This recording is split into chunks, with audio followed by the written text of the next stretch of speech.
Hi all. നിങ്ങളുടെ husband നിങ്ങളെ മനസ്സിലാക്കുന്നില്ല. എത്ര എക്സ്പ്ലെയിൻ ചെയ്തിട്ടും, എത്രമാത്രം ഓരോ കാര്യങ്ങൾ പറഞ്ഞ് മനസ്സിലാക്കിയിട്ടും അവർക്കത് മനസ്സിലാവുന്നില്ല. നിങ്ങൾ ഉദ്ദേശിക്കുന്ന ഫീലിങ്സ്, നിങ്ങളുടെ ഇമോഷൻസ് അതേ രീതിയിൽ അവർ മനസ്സിലാക്കുന്നില്ല എന്ന് പലപ്പോഴും തോന്നാറുണ്ടോ? നിങ്ങൾക്ക് മാത്രമല്ല, ഒരുപാട് സ്ത്രീകൾക്ക് അങ്ങനെ തോന്നാറുണ്ട്. അവരുടെ മാരേജിൽ അവരുടെ ഹസ്ബൻഡ്സ് അവർ പറയുന്നത് മനസ്സിലാക്കുന്നില്ല, അവർ പറയുന്നത് കേൾക്കുന്നില്ല, അവർ പറയുന്ന കാര്യങ്ങൾ കേൾക്കാൻ താല്പര്യപ്പെടുന്നില്ല എന്നൊക്കെ. നിങ്ങൾ ഒറ്റയ്ക്കല്ല, ഒരുപാട് സ്ത്രീകൾക്ക് അങ്ങനെ തോന്നാറുണ്ട്. അതിന്റെ കാരണം ഇതാണ്: സ്ത്രീകളും പുരുഷന്മാരും രണ്ട് രീതിയിലാണ് കമ്മ്യൂണിക്കേറ്റ് ചെയ്യുന്നത്.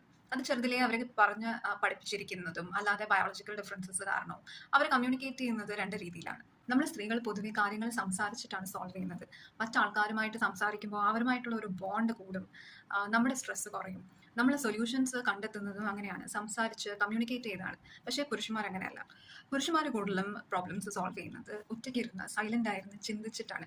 അവർ വെർബലി കമ്മ്യൂണിക്കേറ്റ് ചെയ്യുന്നില്ല, അല്ലെങ്കിൽ അവർ സംസാരിച്ചിട്ടല്ല പ്രോബ്ലംസ് സോൾവ് ചെയ്യുന്നത്. പക്ഷേ ഉള്ളിൽ അവരുടെ മനസ്സിൽ അവർ ഒറ്റയ്ക്കിരുന്ന് ആലോചിച്ചാണ് അവർ പ്രോബ്ലംസ് സോൾവ് ചെയ്യുന്നത്.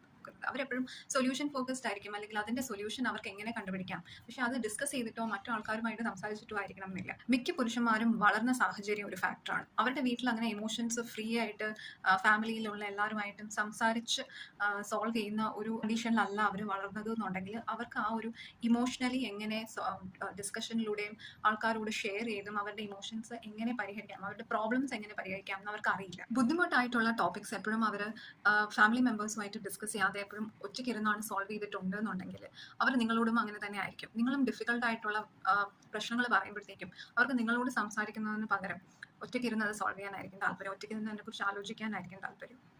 വേറൊരു കാരണം എന്ന് പറഞ്ഞാൽ, സ്ത്രീകൾ എപ്പോഴും അവരുടെ പ്രതീക്ഷകൾ കമ്മ്യൂണിക്കേറ്റ് ചെയ്യില്ല. അവർ വിചാരിക്കുമ്പോൾ ഇതൊക്കെ എല്ലാവർക്കും അറിയാവുന്ന കാര്യങ്ങളല്ലേ, അത് അവർ താനെ മനസ്സിലാക്കിക്കൊള്ളുന്നു. പക്ഷെ അങ്ങനെയല്ല. നമ്മൾ നമ്മുടെ കാര്യങ്ങൾ, നമ്മൾ എക്സ്പെക്ട് ചെയ്യുന്ന കാര്യങ്ങൾ നമ്മൾ മറ്റുള്ള ആൾക്കാരിൽ നിന്ന് എക്സ്പെക്ട് ചെയ്യുന്നത് പറഞ്ഞില്ല എന്നുണ്ടെങ്കിൽ അവർക്കത് അറിയില്ല. അവർക്ക് ഗസ് വർക്ക് ചെയ്യാൻ അറിയില്ല. അപ്പോൾ നമ്മൾ വിചാരിക്കുവാണ്, നമ്മൾ മനസ്സിൽ വിചാരിക്കുവാണ് അത് അവർ ഗസ് ചെയ്യട്ടെ, എന്തായാലും എന്നെ ഇത്രയും അറിയാമല്ലോ, അവർ ഗസ് ചെയ്യട്ടെ എന്ന് വിചാരിച്ചത് അത് എല്ലാവർക്കും അറിയണം എന്നില്ല. അപ്പോൾ ചില കാര്യങ്ങൾ, നമ്മുടെ എക്സ്പെക്ടേഷൻസ് നമ്മൾ പറയുക തന്നെ ചെയ്യണം. അത് നേരത്തെ പറയുക, നേരത്തെ പറഞ്ഞു തന്നെ അത് ക്ലിയർ ആക്കേണ്ട കാര്യമാണ്. അവർ തനിയെ സാഹചര്യം അനുസരിച്ച് അവർ പെരുമാറുമെന്ന് നമ്മൾ പ്രതീക്ഷിച്ചിരുന്നാൽ അത് നടക്കില്ല. വിവാഹ ജീവിതം എന്ന് പറയുന്നത് ഒരിക്കലും മനസ്സ് വായിച്ചെടുക്കുന്ന ഒരു എബിലിറ്റി അല്ല, മൈൻഡ് റീഡിംഗ് അല്ല. രണ്ട് പാർട്ട്നേഴ്സും എങ്ങനെയാണ് കമ്മ്യൂണിക്കേറ്റ് ചെയ്യുന്നത്, അവർക്ക് നാച്ചുറൽ ആയിട്ട് എങ്ങനെയാണ് അവർ കമ്മ്യൂണിക്കേറ്റ് ചെയ്യുന്നത്. പൊതുവെ സ്ത്രീകൾ ഇമോഷൻസ് ഞാൻ നേരത്തെ പറഞ്ഞ പോലെ സംസാരിച്ചിട്ടായിരിക്കും സോൾവ് ചെയ്യുന്നത്. മൈൻഡ് റീഡിംഗ് അല്ല. രണ്ടുപേരും എങ്ങനെയാണ് ഇമോഷൻസിനെ ഫേസ് ചെയ്യുന്നത്, എങ്ങനെയാണ് കമ്മ്യൂണിക്കേറ്റ് ചെയ്യുന്നത്, രണ്ടുപേരുടെയും കമ്മ്യൂണിക്കേഷൻ പാറ്റേൺ എന്താണ് എന്ന് മനസ്സിലാക്കണം. ഇത് കുറച്ചുകൂടെ ക്ലാരിറ്റി കൊണ്ടുവരും റിലേഷൻഷിപ്സിൽ. അപ്പോൾ ഗസ് വർക്ക് ചെയ്യേണ്ടി വരില്ല.